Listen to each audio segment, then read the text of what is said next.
Again. Let's now dive into our next session, that is AI Emergence Capabilities, Possibilities and Challenges with renewed energy and enthusiasm. Artificial intelligence is revolutionizing corporate governance and business practices through its diverse capabilities like predictive analysis, autonomous decision-making, and generative tools. India's AI strategy emphasizes inclusive growth, leveraging technology to address societal challenges and improve public services. For company secretaries, AI presents a crucial opportunity to uphold transparency, guide responsible adoption, and align corporate strategies with national priorities. This session will explore AI's impact, challenges, and its relevance to governance and CS profession. With this, I would now invite our learned panelists, Ms. FCS Jacqueline Wauhenia, Chairman, Institute of Chartered Secretaries, Kenya, Professor Dr. Bindur S. Ronald, Vice Chancellor, Maharashtra National Law University, Chhatrapati Sambhaji Nagar, CS Divya Kumath, President, Chief Legal Officer and Company Secretary, Datamatics Global Services Limited, to the dais. And I would also request our moderators, CS Manoj Purbe and CS Venkatramana, Council members, the ICSI, to please join the dais for the 5th technical session on AI emergence, capabilities, possibilities, and challenges. I request all of you to please be seated. We are starting with the session. I request all of you to be seated, please. I request the audience to please take the seats. Photographs can wait.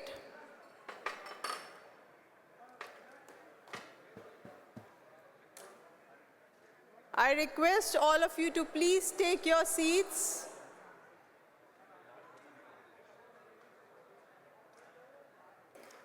I request the audience to please take the seats.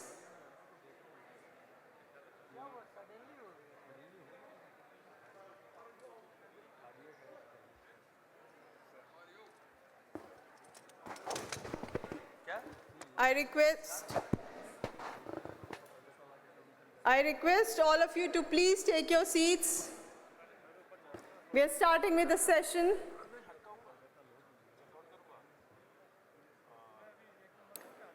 I now request CS Satvinder Singh, former council member ICSI, to please come on this dais to welcome our panelist, Ms. FCS Jacqueline Wauhenia, with a planter. She is the chair of Institute of Certified Secretaries, Kenya, and an accredited governance, legal, and compliance auditor. A seasoned commercial lawyer and dispute resolution expert, she holds advanced competencies in governance, ADR, and international commercial law. She is a fellow of ICS and a chartered arbitrator and emerita chair of Chartered Institute of Arbitrators. She has served on key national task force. We welcome you, ma'am. I would now request CS Santosh Pandey, Vice Chairman NIRC, to please come on the dais and welcome our next panelist.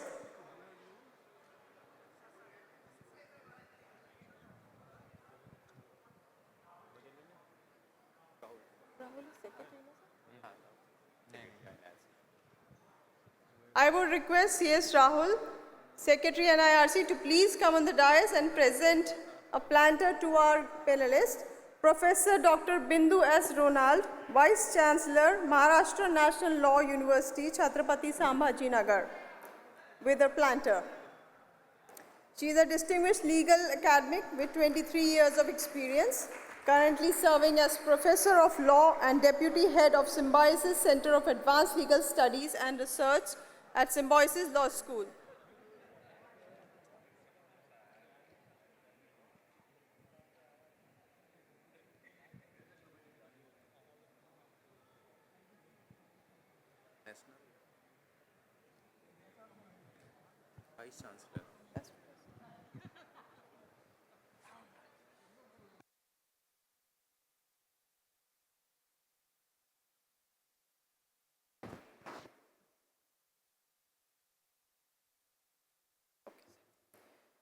I would now request Secretary NIRC, CS Avnish Srivastav, to please welcome our next guest, CS Divya Kumar, President, Chief Legal Officer and Company Secretary, Datamatrix Global Services Limited, by presenting her with a planter.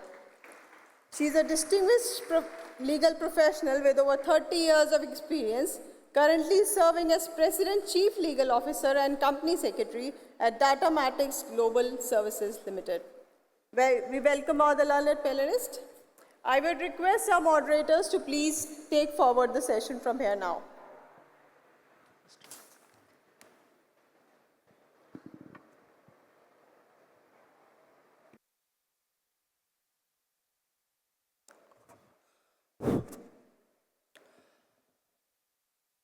Namaste, Namaskaram.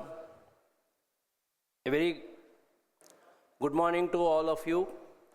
Dear guests, invitees, esteemed speakers of the session, delegates present here, and those who are connected virtually for the 5th technical session of 53rd National Convention, we welcome you. And the session is on the theme AI Emergence, Capabilities, Possibilities and Challenges. Friends, I am Cesar Venkatramana, Council Member, and I am pleased to welcome the guest speakers for this session. And friends, the topic for this session is very pertinent, as artificial intelligence is no longer just a technological trend, but a transformative force shaping the economies, governance, societies, and its emergence is redefining how we work, how we live, and its possibilities promise innovation and efficiency at our unprecedented scales. Friends, artificial intelligence has a more impact and implication on the corporate governance and the business world, with the capabilities ranging from predictive analytical and natural language processing. Friends, we have seen in the hospitals, the question always comes in our minds, professional minds, company secretaries, especially the budding company secretaries, after the artificial intelligence is introduced, what will happen to our profession? I would like to take pose one more question. The robotic surgeries have come in the medical field. Whether it has replaced the doctors, a big no for this. Earlier, the calculators have come, computers have come. Whether they replaced the human beings? No, never. Friends, on this occasion, I would like to take the words of APJ Kalam ji. He has viewed that the technology and artificial intelligence is a powerful tool to enhance human endeavors. Above all, a technology whose greatest purpose lies with upliftment of the human beings. Even the Bill Gates has said that, who is a key technocrat, he said that artificial intelligence as a powerful technology with potential to transform society, boost productivity, but also acknowledge its limitations and potential rights. He said that AI can handle many things, but human creativity and intuition remain crucial for scientific discovery and critical thinking, especially complex problem solving. We, the company secretaries, having a significant role in problem solving of the corporate structure, advising the board of directors. We need to learn and understand about these artificial intelligence tools. Even in Bill Gates has said, he's given an advice to the young people that they should be curious, read about and use the latest AI tools to remain competitive in the evolving job market and to be adaptive to the technology environment. So friends, I once again repeat, one will be replaced when he does not know or learn how to use the new technology. Friends, in this regard, I would also like to state, as for the professionals, especially like company secretaries, this theme is highly relevant. As custodians of transparency and compliance, we have to play a vital role in guiding business to adopt AI responsibility, embedding trust, ensuring accountability, aligning corporate strategies. Even our president has told that the vice president has been given the reins to run the AI special committee to have, implement, to make a effective environment and ecosystem in the ICSI for learning artificial intelligence. This session envisages focused deliberations upon the emergence of AI, its transformation capabilities, possibilities, challenges in the AI space that having been on corporate governance and the profession for company secretaries. Friends, on this occasion, I would like to also inform that the Kerala government is exploring artificial intelligence for crucial functions like forecasting, communal diseases outbreaks, healthcare, agriculture, law enforcement, public services, and governance. Even our ICSI has taken many initiatives to implement AI. And if you see, we have one elective paper on the artificial intelligence, data analytics, and cyber security laws and practice. On 10th August, if you see 2025, a webinar was also organized on artificial intelligence and AI tools for students of ICSI. And ICSI is continuously conducting a crash course on artificial intelligence and IT tools, including ChatGPT. The batch 2 was already completed on 9 September 2025 to 21st September 2025. And many people have participated, and the batch 3 will also start soon. So with this great initiative, ICSI is very pragmatic, very looking forward for AI tools, and these kind of sessions will definitely give more ideas about how to use this tools and what are the challenges to be faced by the company secretaries and how we should overcome on these challenges. With this brief note, friends, I welcome the speakers for this session and take it forward. Thank you very much. Thank you, one and all.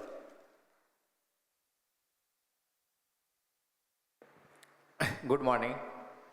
So session is going to be started, and hope this is going to be a Visham session for the AI, and it is started with the initial remarks, and maximum time is 10 minutes, so do accordingly. Start with Jacqueline Venna, please. You can, yeah, anywhere.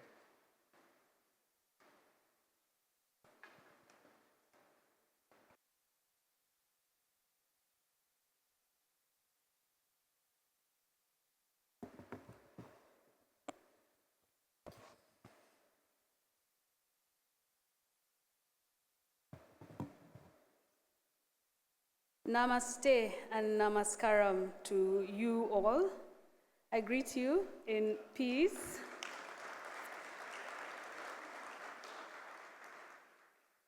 And I want to say that it is such a joy to be here with you at ICSI and to meet all the company secretaries of India, and especially to speak about such a cutting edge and current issue as artificial intelligence. And basically what I want to say this morning is about the global outlook and why we as company secretaries should be very, very keen, particularly on AI ethical deployment. And this is a space that we must guard ourselves, because it is so important that company secretaries retain their role in governance, and AI ethics falls right in the middle of AI governance, and we must, and it's really, really critical that we ensure that we are in this space and we take this space very seriously. It's important for us to think about the technology, to think about how we define artificial intelligence, how we interact with computers, and the technology of artificial intelligence, whether it is the software, whether it is in the robotics.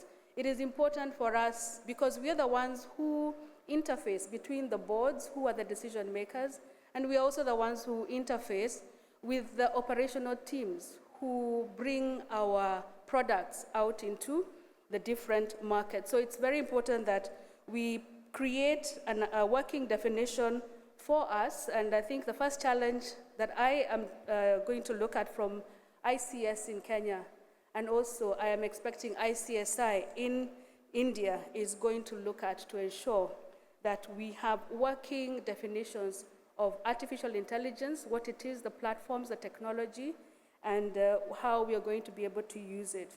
I was asked to speak about AI ethics, so I'll not go into the technical aspects of the computer science definitions, but it's important for us to understand the science behind the technology, because we are the ones who are going to be dealing with the challenges, the opportunities that are presented by the architecture that we adopt, because AI is growing at such a fast rate, and we are now in very early stages of AGI, artificial generative intelligence, and all of it is presenting many, many questions on how we can use AI responsibly.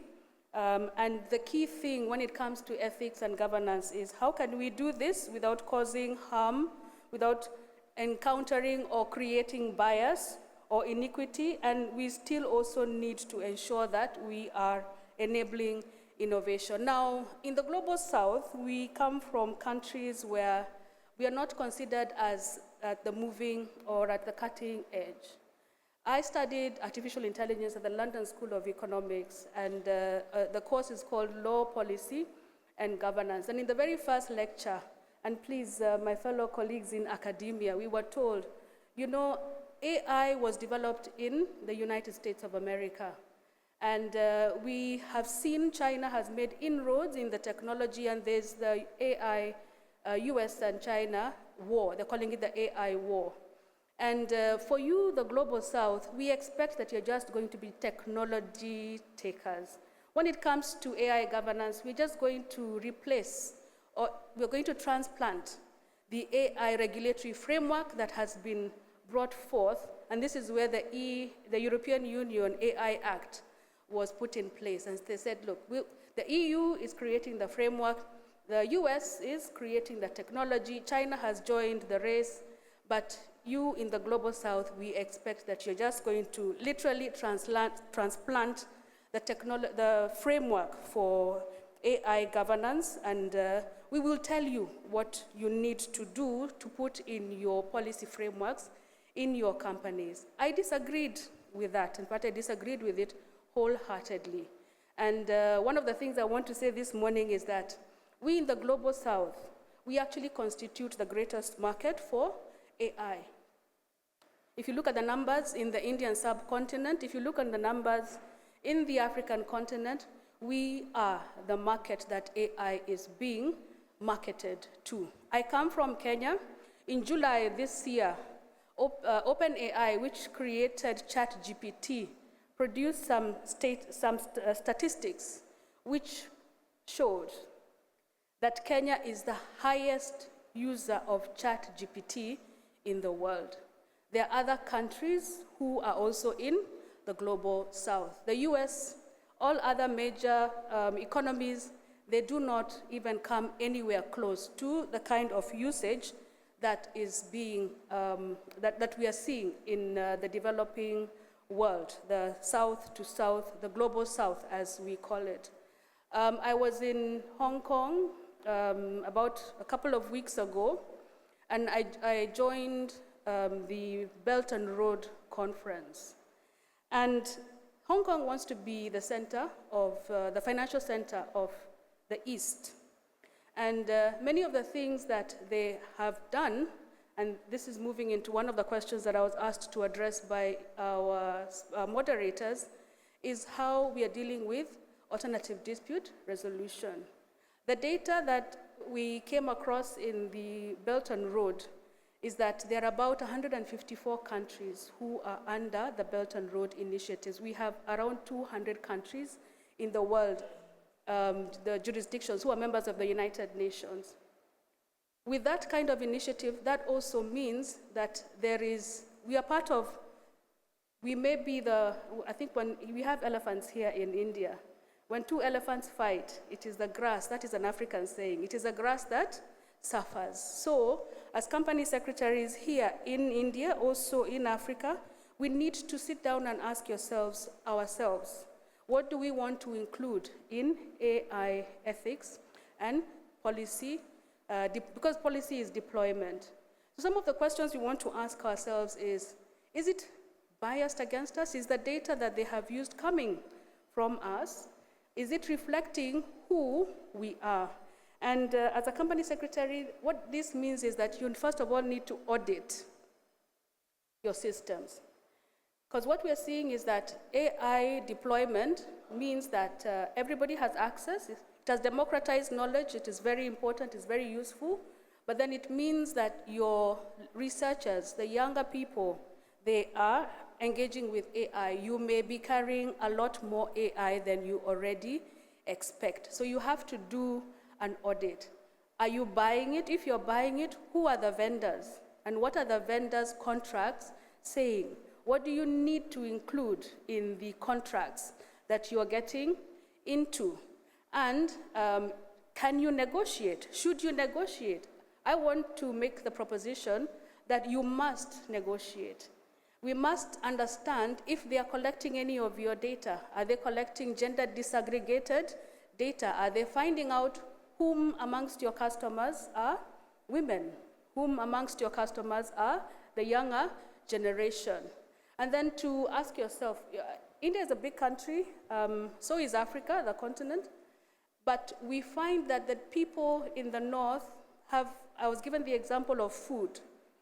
Food preferences or habits change every 50 kilometers in India. It is the same in Africa. If you are manufacturing spices or if you're manufacturing anything that is going into the food industry, you want to ask yourself, who are your customers? What do they look like? What are their ages?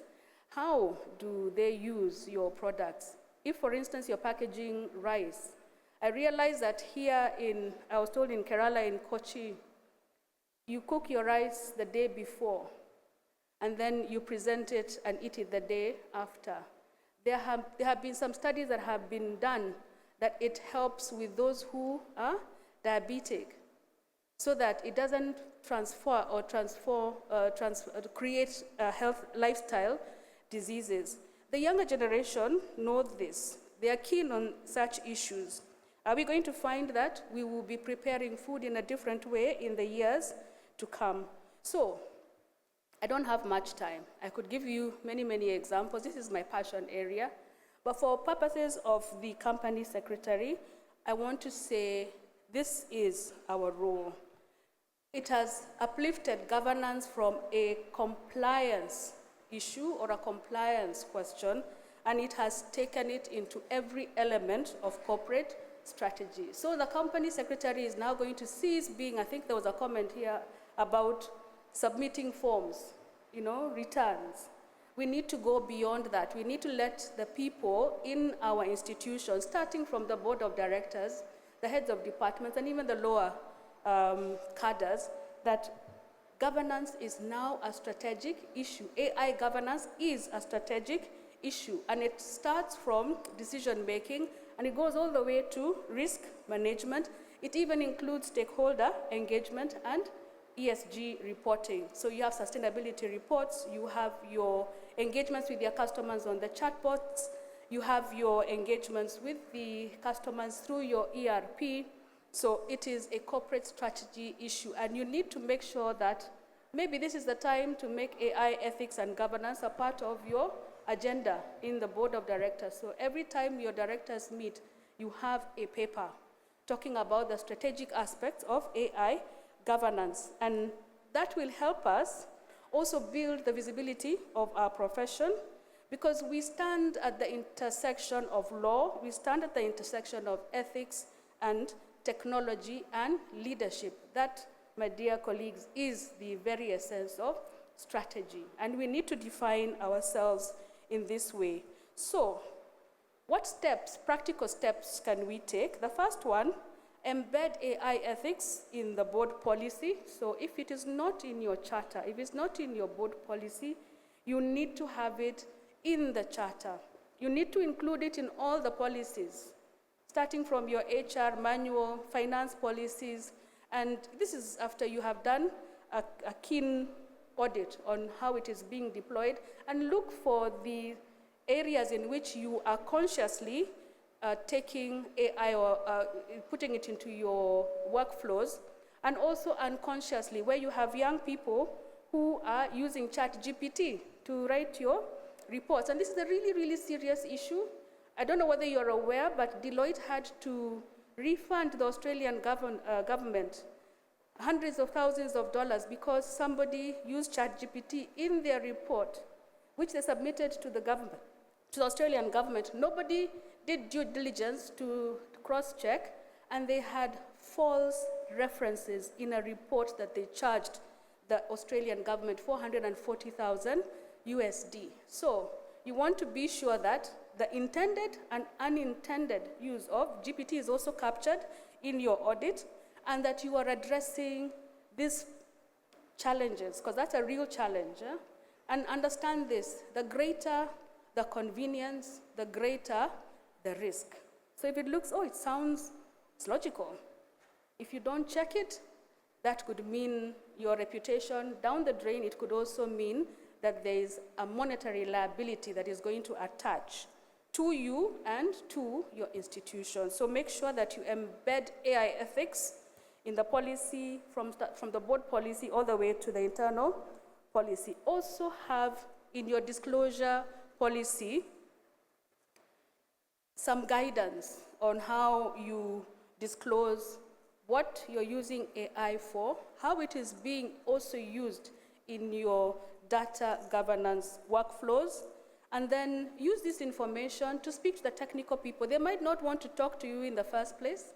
I know we have heard that the role of company secretaries and lawyers is to just say no. That is not true. It is to alert everybody that this is a risk management issue, and if perchance it happens, then we need to be ready to take the liability that can be quite substantial. So we need to be bridge builders to let people know that this is the risk, this is the legal provision, and fellow company secretaries in India, the regulatory framework is changing rapidly. Earlier this year, there was only the European Union Act. Now there are guidance notes to that act. There are different states in the United States, starting with California, I believe, who have passed regulatory laws in their countries. Even the African Union has an AI convention that we are abiding by. I am quite sure, even as we move along, I heard there was some contemplation also here in India. Understand what the new law is going to be, understand what the guidances are, and what the regulators are going to put in place. I think this is Singapore. Singapore has also come up with an approach that is sector-specific. So you should also be looking at your sector, what your sectoral framework looks like, and what it says about AI. And you also need to ask yourself, is there any provision on cybersecurity? Because cybersecurity laws, data protection laws, anything to do with privacy also tends to affect AI ethics and governance. So the other thing that you need to do, fellow company secretaries, is this. We need to enhance our AI literacy. I'm not just talking about the regulatory framework. I am talking about your own capacity to understand the technical aspects, to understand the architecture, because the EU has come, and this is the term that the UK uses, the human in the loop. You need to be that human in the loop, the one who is overseeing, who is responsible for various technical aspects of the AI. And you need to align or associate a person with specific outputs. So are we collecting data from our customers? Somebody, a human being, needs to be identified, and in your policy, you put the role of that person as the role of the person who is going to be the human in the loop to find out, because there's another concept called AI explainability, to be able to explain what has this program, what has this platform, what has this tool, system, whatever you're calling it, how is it interacting with people? And the greater the risk, the greater the potential of security breach. So if you're in finance, if you're in manufacturing, if it's something that is for use by people, then the risk also increases. If you're in medicine, the risk also increases. I know there was a question about whether the robots are going to take over medicine, whether they're going to take over our roles, but whatever aspect of your work or your product is routine is the one that is going to be replaced. So please be literate, champion literacy for your board members, champion literacy for everybody in your senior management. And then when anybody is getting into a contract, I mentioned this, please make sure that there are ethical safeguards in the contracts from your vendors, from your suppliers, and then make sure that those who are responsible are tracking and they're interpreting AI and AI data. So I love to speak about this. I could speak about this at length. Let me stop there. But before I do step down, I want to talk about dispute resolution. Because if perchance your systems fail, you are going to end up, I'm sure we are all familiar with court litigation. I also want to say that you heard I'm a chartered arbitrator. In arbitration, we are also engaging with this new specter of technology called AI. So you need to be able to produce evidence, whether it's before an arbitrator, whether it's before the judges. And then you need to be able to use any systems, because we are using these systems ourselves today to prepare for court cases, so that you know whether you're using it for translation, whether you're using it for collation of the data and the evidence, whether you're just using it as a reference guide, and all this needs to be disclosed to the tribunal so that they can be able, and your counterpart can be able to counter-check on what is going before the tribunals. So AI is here. The truth is, we cannot avoid it. From the minute you wake up in the morning to the time you go to sleep in the evening, whether it is from your company or some product that you're using, AI is here with us, and all indications are that it is going to grow and it is going to become even more prevalent. So think about the legal and institutional mandates, define in your policies what this means for you, look at a risk-based classification. So you need to categorize AI systems, what they must not do. For robots, they must cause no harm. That is rule number 1. So you must ensure that if you have a policy or if you have a product that you're using, look at what is prohibited, what is high risk, what is limited risk, what could just be potential harm, or what just needs to be disclosed to the people who are engaged in this space. So there are ethical principles, there are 8 pillars. I don't probably have the time to go through them, but it's important for us to understand that bias is part of this, and we want to be sure that we are not offending the different pillars of AI ethics. I hope I've been able to explain what you should be looking out for in your institutions. But please, I think the final word, my closing remark will be, we must build not just smart systems, but wise institutions with relevant governance professionals. That is me and you. That is my call to action. Thank you very much. Wow. So Jacqueline has set the tone for the discussion, and AI ethical deployment, it is the essential points for everyone. We are using AI every day, every aspect of our life, whether it is washing machine, whether it is cooking, everywhere we are using the AI, but how AI should be handled in a right manner, that is going to be. So next turn is Binduji.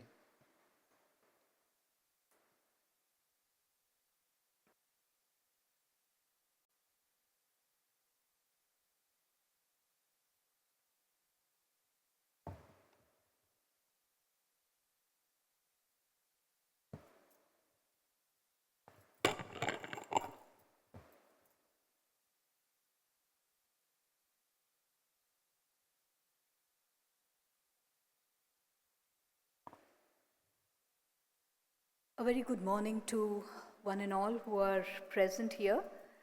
I would start off actually by thanking the organizers for inviting me here for this conference and to talk on the subject which is very, very pertinent. With India, which is forging towards Vikasit Bharat, Saksham Bharat, I think the organizers, the Institute of Company Secretaries, couldn't have taken a topic which was more relevant. We are talking about Vikasit Bharat. We are talking about Prime Minister Modi ji, who is looking at taking India into a new world, taking India to become a developed country in the few years that is there to come. And when we talk about that, when we talk about a world where we are to be that developed country, where we are to be a country that is to lead, as I said, there couldn't have been a better topic than progressive, inclusive, and sustainable Bharat. And here we are talking about the role of artificial intelligence in that. I'm Professor Dr. Bindu Ronald, and I'm the Vice Chancellor of Maharashtra National Law University at Aurangabad. I represent the academia, I represent the class of students who are going to be there tomorrow in the market. And when I look at it, I look at ensuring that the students are there who are market ready. And when we talk about market, I think it is artificial intelligence that is ruling the market. Artificial intelligence, it has emerged. It has emerged as a transformative technology that is there, and it is transforming everything that is there which is around us. We aren't behind. India is undergoing a very, very massive change, a massive transformation, and it is moving towards becoming an AI powerhouse, which is in the process of leveraging growth for the leveraging economic growth, governance, and progress, and it is moving with a vision of transforming itself in the new world that is there. My previous speaker just said that the genesis of artificial intelligence somewhere began in the United States. Well, it started off, the word itself was coined in the Dartmouth workshop that was there, which was held. And today, artificial intelligence is moving with a tremendous speed. It is known that it is leading to the exponential growth and progress that is there. Now, while artificial intelligence is reshaping how we create, innovate, and distribute knowledge and information, I think it also has certain problems and issues that are there. It enhances creativity, but it also somewhere disrupts the intellectual property framework that is there. While AI generation or AI generated content inventions continue to emerge, the intellectual property regime that is there, or the intellectual property laws and policies that are there, are actually struggling to keep pace with the way in which artificial intelligence is moving. Artificial intelligence as a tool is revolutionizing creation and management of intellectual property. When we look at intellectual property, or if I just begin by defining what artificial intelligence is, one of the definitions that is there is that it is described as allowing a machine to behave in a way that it would be called intelligent if a human being behaved in such a way. And when we look at artificial intelligence, I said that it is actually challenging the entire intellectual property rights regime that is there. Intellectual property rights is where there are property rights that are there which are granted to creators and owners of the creators of the invention or the literary works that are there or the designs or symbols or names that are there. These are rights that are giving,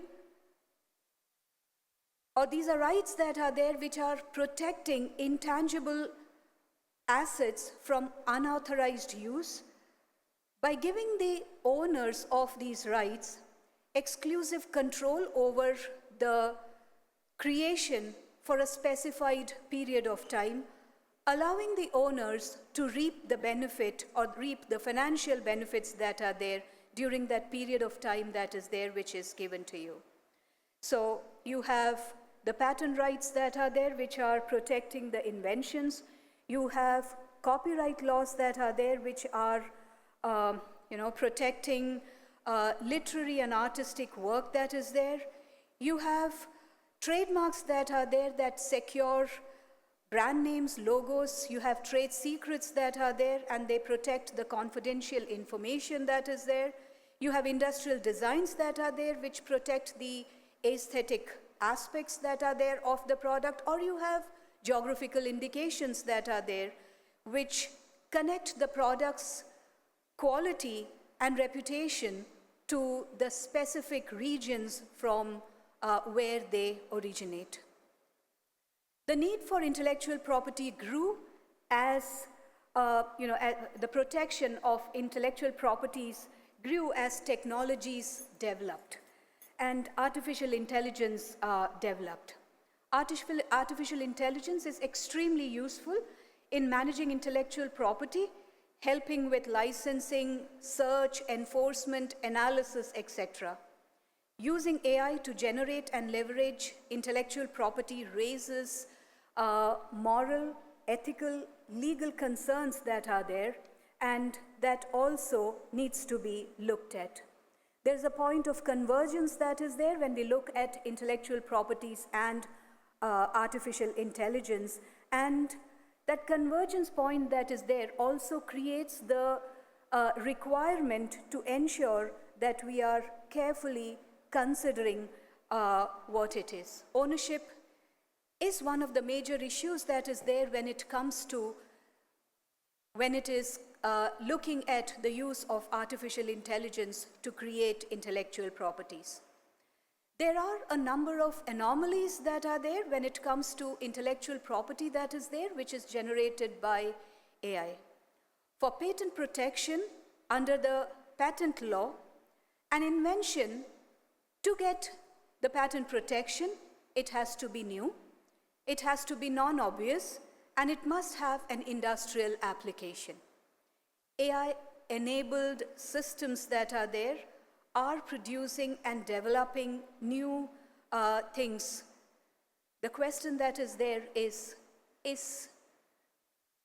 AI regulated, or is the patent protection laws that are there taking care of what is produced using intellectual property? When we look at the provision of the patent law, you have section 2(1)(p) and you have section 6, which talk about any person claiming to be the true and first inventor or assignee of the person. When we talk about a person, if we look at the general clauses provisions that are there, a person means a natural person, or a person means a legal entity, an entity like a company. It does not talk about a machine or the AI system. But if yes, AI is assisted and has human intervention, then in that case, the patent protection rights are there for it. Or if we are looking at copyright, once again you will find that something which is produced using artificial intelligence is not something for which copyright protection can be provided. We do have a few cases that are there which are looking at copyright and copyrights being, whether it is available to something which is produced using artificial intelligence. And if you look at those cases, you will find that human authorship is at the bedrock of copyright and copyright laws that are there. Artificial intelligence has led to significant changes in the area of creation and innovation, and it has transformed intellectual property landscape that is there. But there are multiple challenges that are there with the AI, especially when we look at the generative AI that is there. Definitely, it is a breakthrough. We have everybody using ChatGPT somewhere or the other. We have people who are using other generative AI tools that are there, like Perplexity or Gamma, and there are problems that are there in terms of misinformation that is there, that is created, or algorithm biases that are there, which are there. There are privacy breaches that are there when we look at the use of AI. I was very recently reading something about AI and AI being used as a recognition tool that is there. And I read that in order to develop AI, you need big data. So if a machine has to recognize, let's say, a dog, then in that case, there has to be at least a lakh of images of the dog that has to be there, which has to be fed. And out of that, the image is going to be, looked into in order to get even that 90 to 95% of accuracy that is there. So AI, if you look at it, it is dependent heavily on the vast databases that are there, personal, behavioral, biometric, and social, to train the algorithm. Now, this dependence that is there, which we see on the data that is there, which has to be used, it also raises very serious privacy and data protection concerns that are there, especially when we see AI models using data without consent, without transparency, and without accountability that is there. And in India, with the vast digital ecosystem and the emerging AI policy framework that is there, it sees a huge amount of challenges, whereas it also sees a huge amount of opportunities that are there, which are available. In India, and not only in India, I think worldwide, when we are looking at AI systems that are there, the data is collected indirectly through third parties, through apps, through the devices that are there, without any kind of an implicit or explicit consent that is there. For example, you have voice assistants that are there, like your Alexa or Siri, etc., which are collecting voice for training purposes. In India, the users often click the accept button without giving much of a thought that is there into the permissions that are there, or we are giving a one-time blanket permission that is there without looking into the consequences that are there. Now, AI systems, in order to perform better, requires more data, but data protection, it actually advocates for data minimization and collecting only what is necessary. But in reality, if you look around, this is not what is seen. This actually creates a legal and ethical paradox that is there. How do you reconcile the two principles that are there? You have automated decision making and profiling, and at the same time, when it comes to India, you have India lacks equivalent provisions that are there to something like your Article 22 that is there under the GDPR. Today we are talking about you know, trade, development. We are talking about businesses that are there, which are happening between the countries. When we don't have provisions under the law which are going to be, you know, taking care of these issues and challenges that are there, it is definitely going to create a problem. When we look at Article 22 of GDPR, what it prohibits is it prohibits decisions that are there which are made by algorithms or automated systems that are there without human interventions that have significant impact on people's lives. But at the same time, as I said, we do have DPDP provisions that are there now, the act that is there now, but we do not have certain provisions that are there. So there are gaps that are there that you could see. There are other issues that are there that you see, like for example, there can be algorithm bias or discriminations that are there. Facial recognition tools which sometimes show higher rate of errors that are there when it comes to ethnicity that is there of certain people.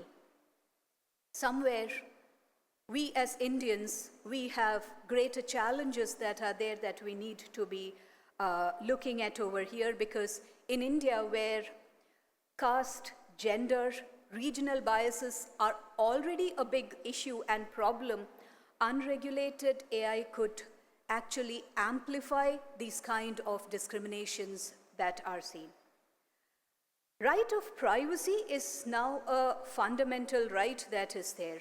And again, a challenge that is there which we have when it comes to data and data protection.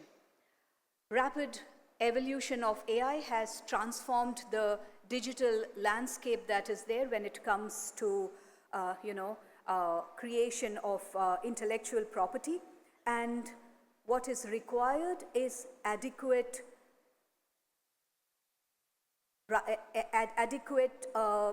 legal provisions that are there which can protect, because AI is now creating, distributing, and it is also consuming information that we see. There's no clarity that is there that we see when it comes to AI-generated content. Intellectual property rights, they do not completely, or they do not look at AI-generated content that is there. What happens if AI creates something which is going to be infringing or which is going to be defamatory in nature? Who is going to be liable for that? Is it going to be the developer? Is it going to be the user? Or is it going to be the AI system that is there that is going to be responsible for a provision? When AI is reproducing an artist's style or voice, it can actually violate the moral rights that are there and personality rights that are there. Now you're talking about AI-generated deepfakes that are there, or cloned voices that are there of artists. AI developed and used are global, but when it comes to intellectual property rights that are there, the intellectual property rights are territorial in nature.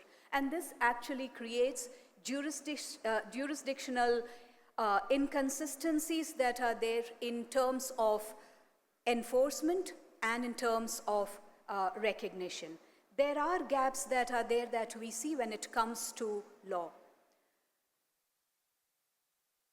When we talk about adequacy, I think what is required in terms of the legal provisions that are there is a clarity that is there in terms of authorship and ownership. There has to be a proper definition that has to be there when it comes to accountability and liability aspect that is there. And when it comes to strengthening the enforcement and the remedies that are there that you need to be looking at. Definitely, the goal should not be to over-regulate artificial intelligence, because if you over-regulate artificial intelligence, it's going to create a and a stifle to innovation, but to create adaptive laws that are there that are going to ensure fairness in the system. Thank you.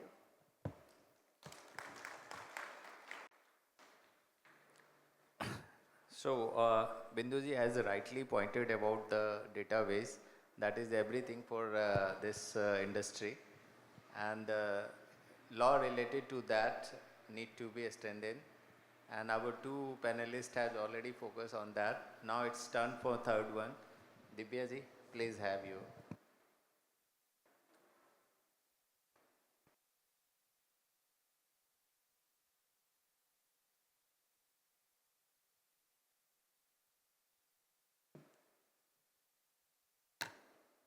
A very good afternoon to all of you. Namaskaram. And it's a privilege to be speaking on this forum. My heartfelt thanks to the Institute of Company Secretaries for arranging this large forum for all the seekers of knowledge. The students of company secretaries, the already settled, established company secretaries, the lawyers and other professionals, it is a privilege for me to be addressing you. As we have seen, the theme of this session is progressive, inclusive and sustainable Bharat.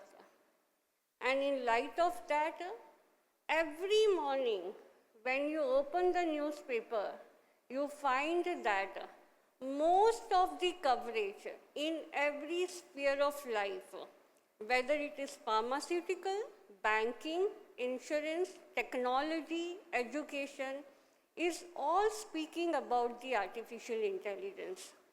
And this is where we have to pause and understand what artificial intelligence is.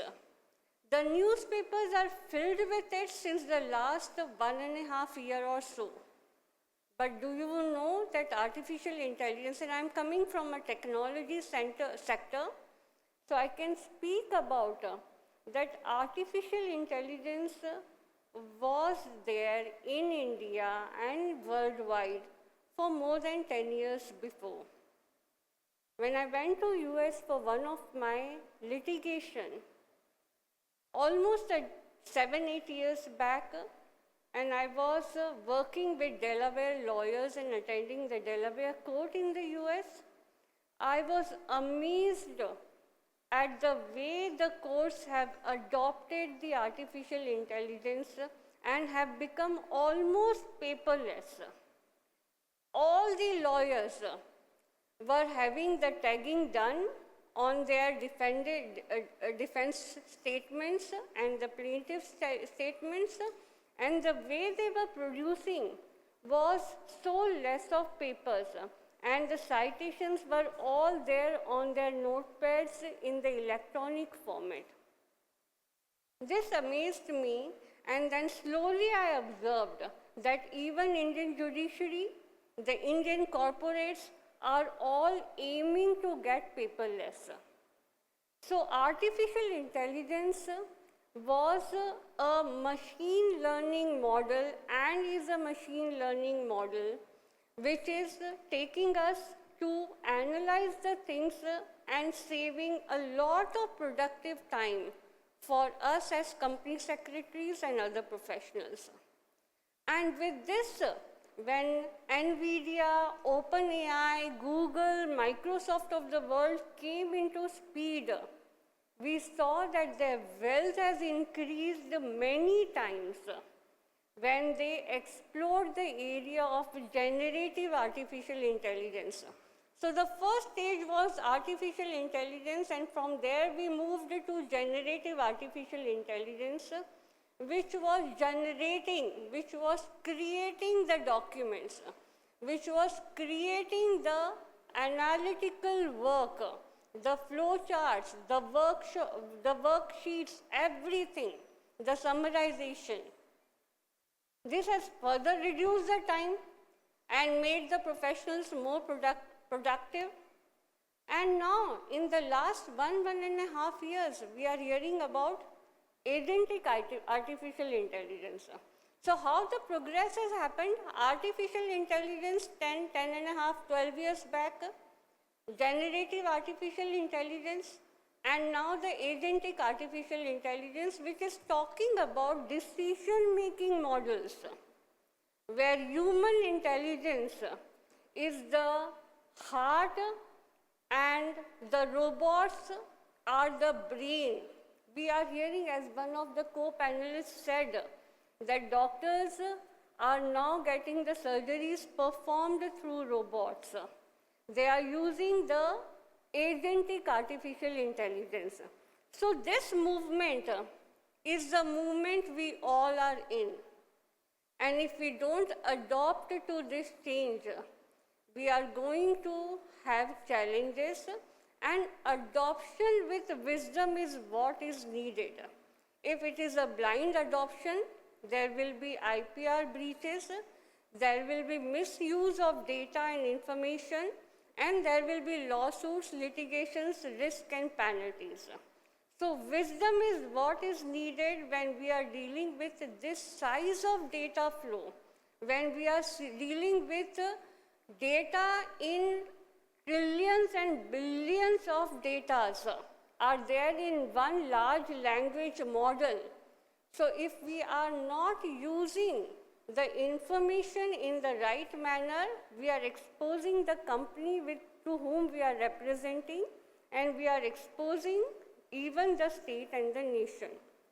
Now here I would want to say that I always learn through practical examples. I always learn and apply through what is happening in the world and in India. And what really 3 cases I would want to mention here to all of you professionals in the field of company secretaries, which is an eye-opener for me and most of you must be aware of. The first case is the ongoing case in Delhi High Court and ANI versus OpenAI. There are many legal suits against OpenAI, against Google's and Microsoft's for using the public information of the media in the newspaper, and the media owners and the newspaper owners are challenging that their IPR rights are infringed. And OpenAI, who is using the chatbot, and there is a large scale of models, there are trainings, data trainings involved into that. Their defense is it is a fair use in India. Their defense before the Delhi High Court is it is a fair use. It is not outside the servers of United States. And United States is backing them for innovation. And they have already opted out ANI. So now they are no more using. How Indian regulators are going to deal with it? Every month we have to keep a watch. This case is a very interesting case which is going to mold the copyright enactment in India. This is a case where copyright draftsmen will have to change the law. In some of the countries, that is United States, which is promoting innovation, some of the states have given some approvals and they are giving the backup to the innovators, but in Europe, they are very strict. And we will see that there have been a fine to the billions and millions of GBP and dollars, and we are not talking $10,000 or $5,000. We are talking $1.2 billion against British Airways, where the cyber attack happened. And in the cyber attack, the most private data was compromised of the travelers. The social security number, the bank account was leaked. And why were they penalized? They were penalized with the fine because fundamental statement, there was no proper security measure to to have prevented this kind of data leakage. British Airways was fined with 1.2 billion GBP, not a small amount. We all are reading DPDP Act every day. We do keep ourselves conversant with that. The DPDP Act, which was announced and notified in August 2023, and which was the public opinion phase is also over in February 2025 and is now soon going, the rules are going to be notified. Should we, as the practicing company secretary or professional company secretaries, should we be advising our board to be prepared with the DPDP Act and safeguard the company? Because when this act will be notified, the transition period will range either between 12 months or 24 months. Similarly, the way GDPR's transition period was in 2016 to 18, and within those 2 years period, if there is a breach in notification, if there is a breach of data by data fiduciary or data principal, the one incident's fine is ranging from 50 crores to 250 crores. This is a large amount, and this is a time that we all become awakened that artificial intelligence, generative artificial intelligence or agentic is in for stay. It is a living dynamism and we have to deal with it. As a company secretary, we would have noticed that the tone of our board of directors have now shifted. They are not merely asking for compliances. They are presuming compliances is a part of company secretary's role. They are now asking for how secure our data is. They are now asking for sustainability measures taken by the company in the ESG. They are asking for risk management frameworks. They are asking for where are you storing the data? Are you storing it within the servers? What is the cost? Or are you storing it on the cloud? The ramification and the repercussion of storage are different. If it is our own server, it is different, and if it is on the cloud, the liability and indemnification of the cloud provider and the cloud receiver is different. So they are asking these questions. They are also asking what is our preparedness for DPDP. So fortunately, our company is into various geographies, and we are also processing the European Union citizens' data. So it was very necessary for the compliance officer and the company secretary within me to be prepared with GDPR. And I was well prepared within the transition phase of 2 years when it was announced in 2016 and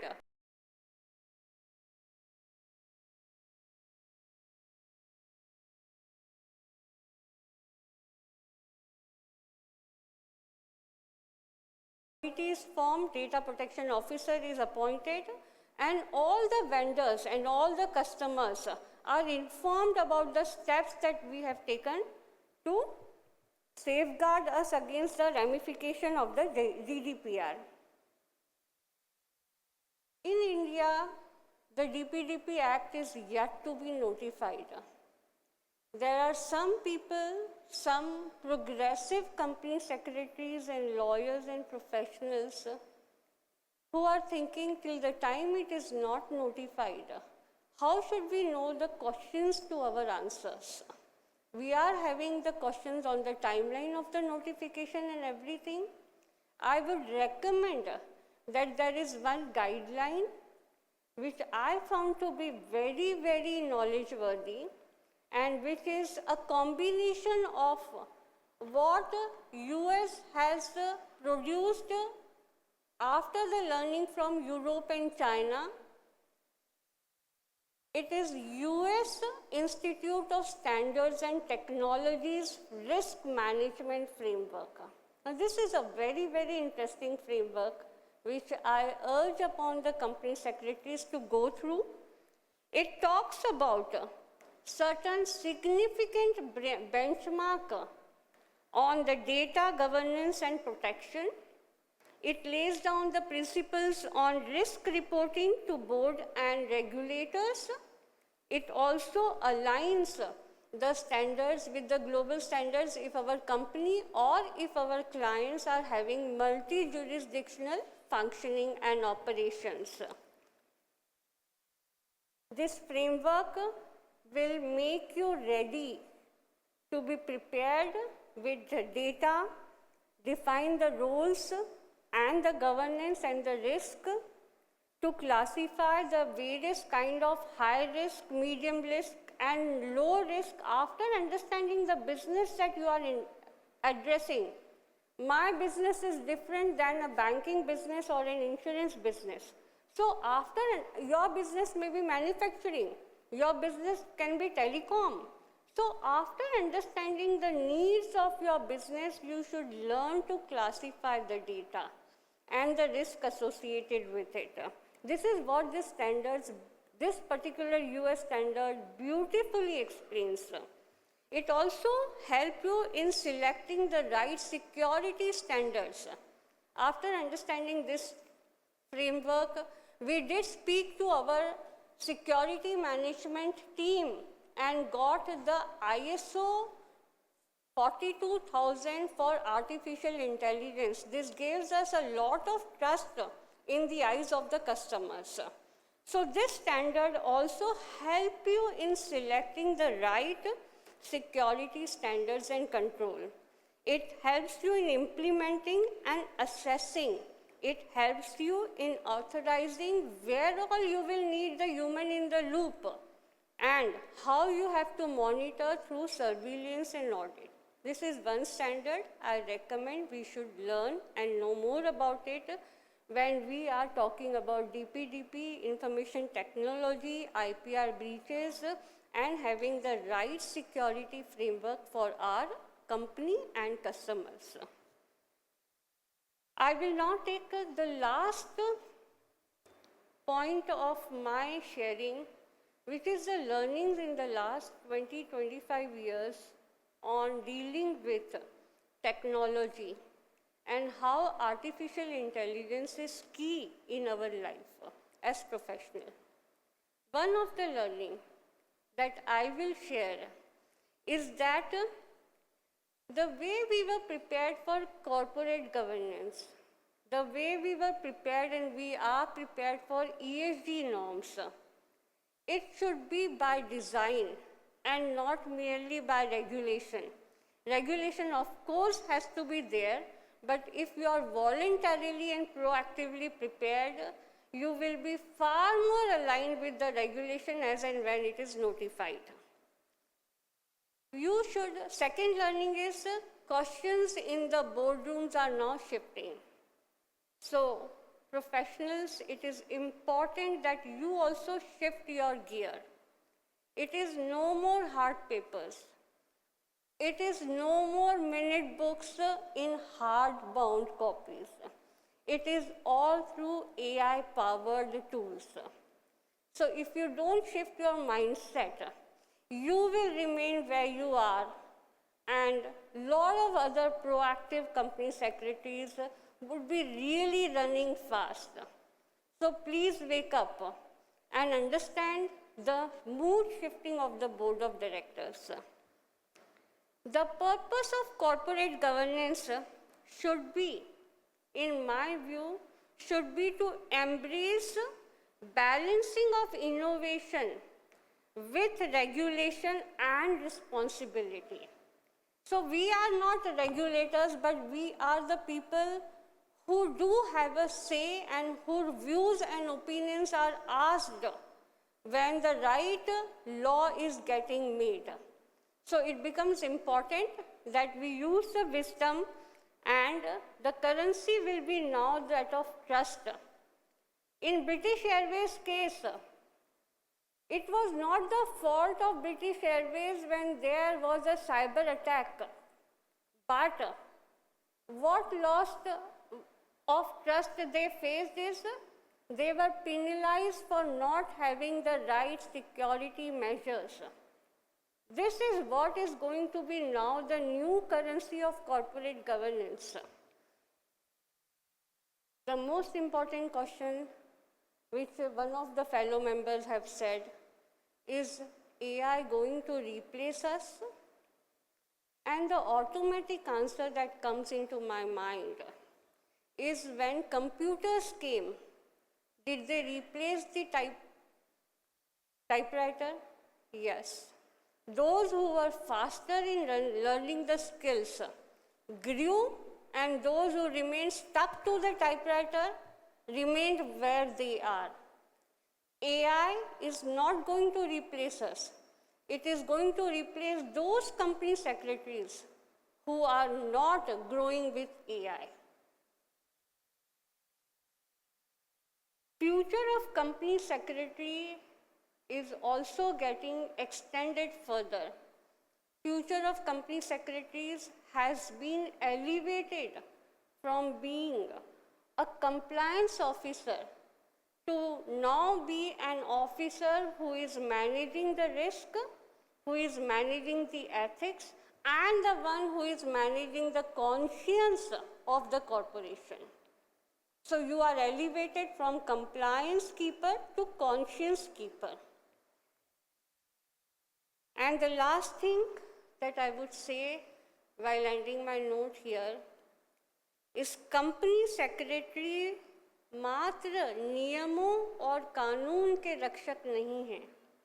company secretaries मात्र नियम और कानून के रक्षक नहीं हैं, परिवर्तन के निर्माता भी हैं.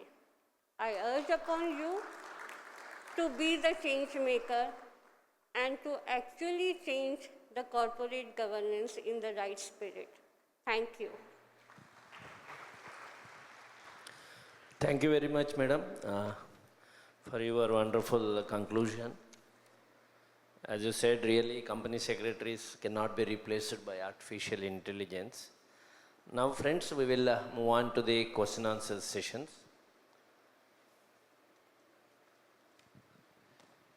I will take the first question, Ms. Divya Madam herself. Madam, tomorrow's leaders must be tech literate, ethically grounded, and adaptive to AI-driven transformations. Based on your experience, what kind of skills company secretaries must develop to guide AI towards more progressive, inclusive, and sustainable Bharat?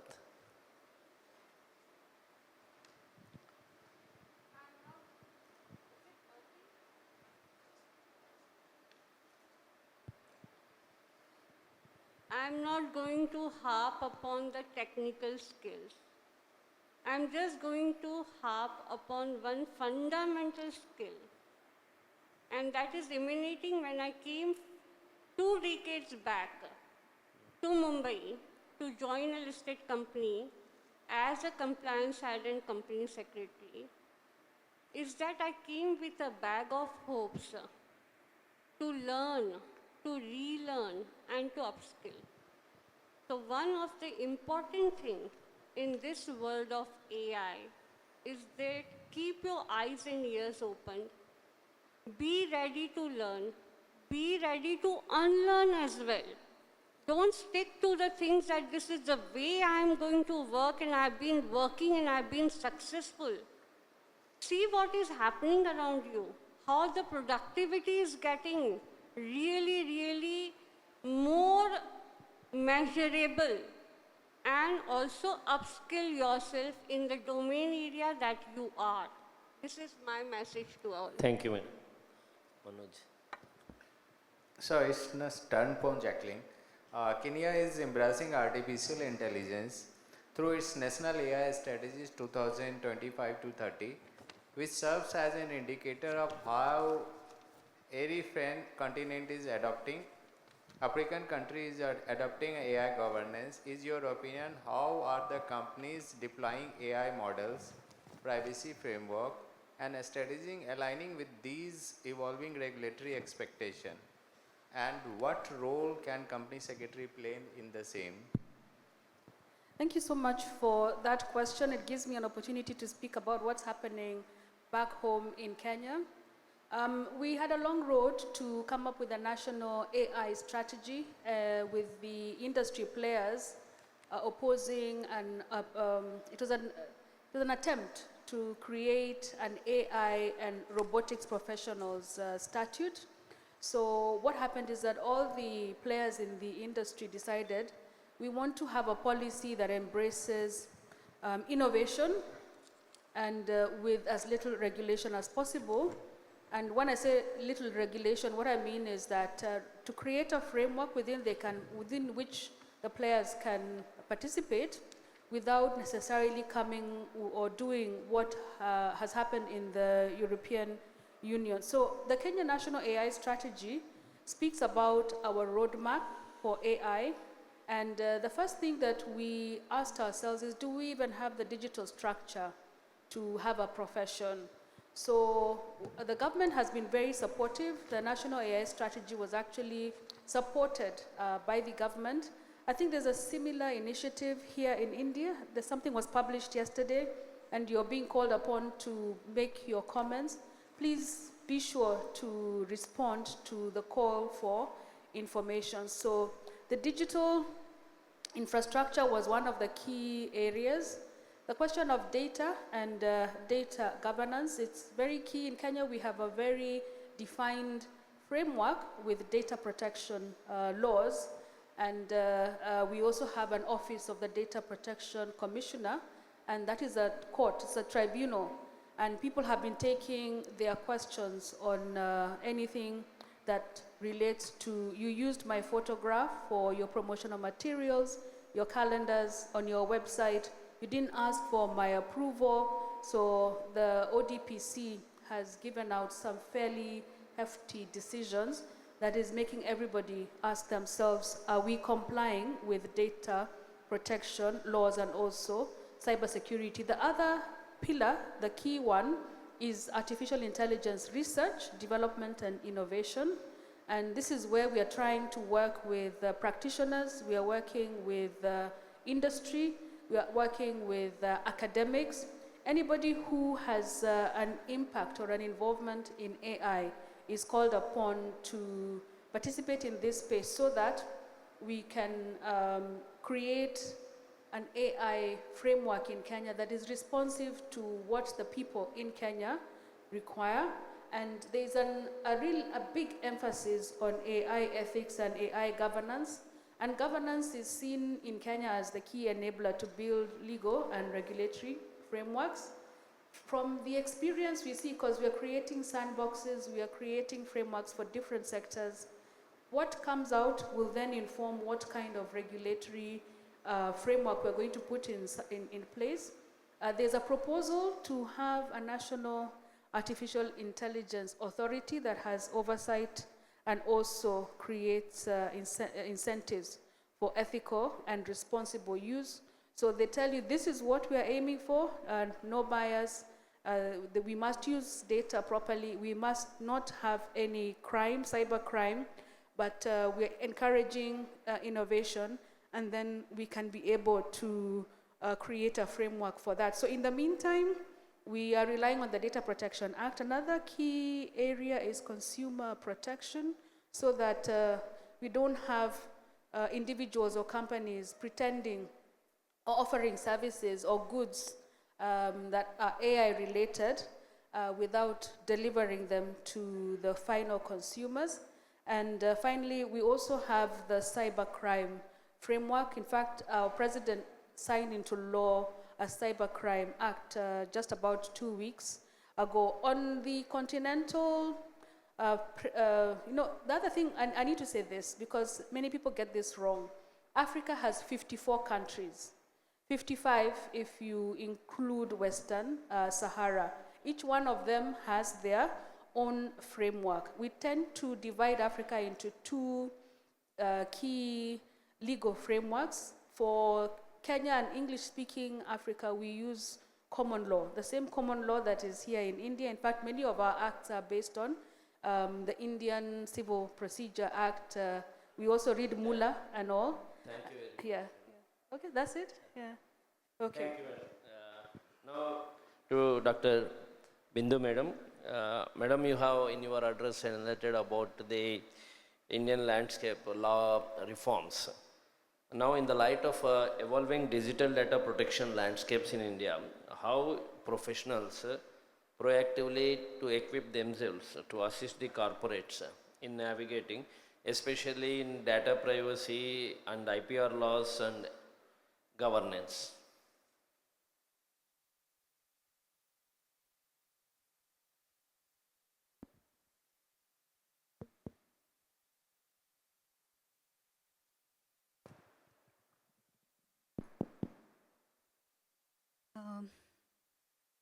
When it comes to professionals proactively equipping themselves to aid corporates in navigating and adapting to the systems, I think what is most important is that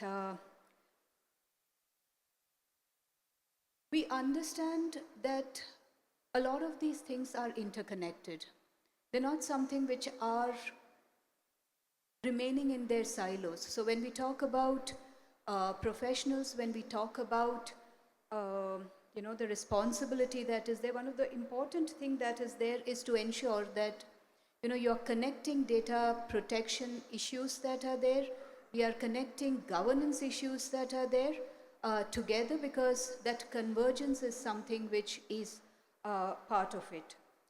In terms of the provisions that are there, it is important for the professionals to be remaining updated with the legal provisions that are there, whether it is about the DPDP provisions or whether it is about the other issues that are there. It is important that the professionals remain updated about it, and there is constant upgradation that is also done so that they can ensure that governance is taken care of.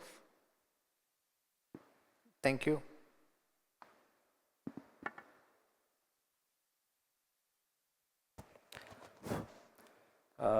Thank you very much, panelists. It was really a wonderful session. Friends, I would like to state one small joke. A walks into a bar and asks the server, then server says, sorry, we don't serve your kind. Then the robot says, I am not here to take drink, I am here to take your job. Friends, these kind of jobs only are maybe affected with the artificial intelligence and robotics, not like professionals like us. So we are making what machine needs to think. So we need not worry about what machine thinks, because we are going to guide what it is to think. With this brief closing remarks, we would like to conclude this session.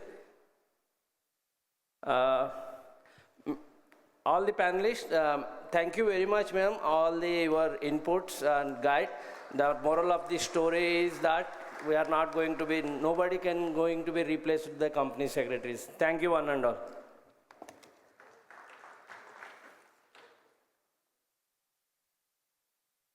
Thank you, learned panelists, for the wonderful deliberations. The more we discuss AI, the more it gets complex and multifaceted. As a token of gratitude for sparing your valuable time and sharing your wisdom, I would now request C.S. Dhananjay Shukla, President ICSI, to please come on the dais and present a memento to Professor Dr. Bindu S. Ronald.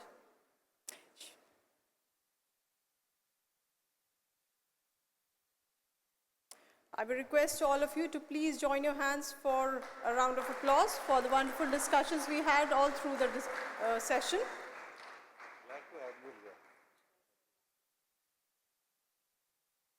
Please join your hands.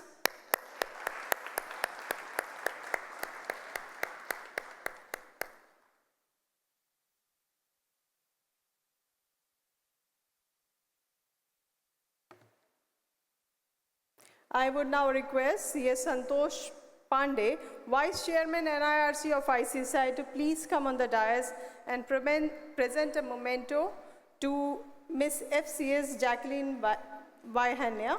I request CS Santosh Pandey to please come on the dais. A big round of applause, gentlemen.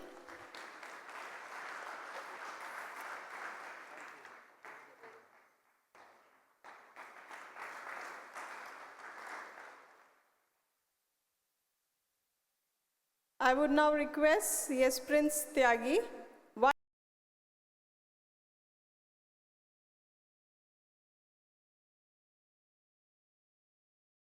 Divya Kumar, our learned panelist.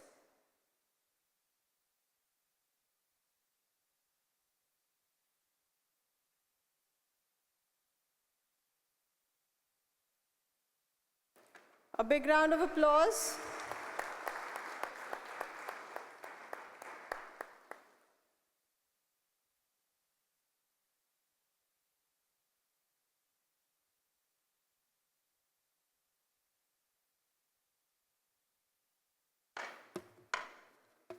Shortly, we'll start our next session, Grassroots Governance, Promoting Equity and Inclusion. And my colleague, CS Premjit, will take you forward through.